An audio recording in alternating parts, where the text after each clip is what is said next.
If you're experiencing issues with voice chat not working in League of Legends, follow these steps to troubleshoot and resolve the problem quickly.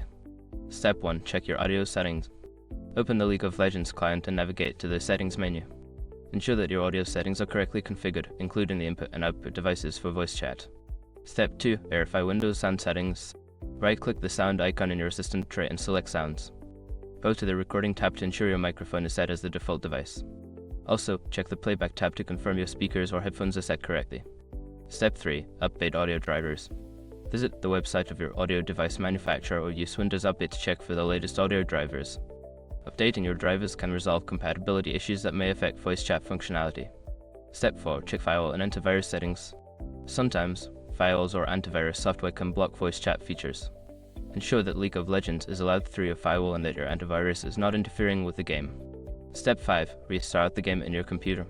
After making changes to settings or updating drivers, restart League of Legends to apply the changes. If the issue persists, try restarting your computer to refresh all system processes. By following these steps, you should be able to resolve the voice chat issues in League of Legends. If problems continue, consider reaching out to support for further assistance.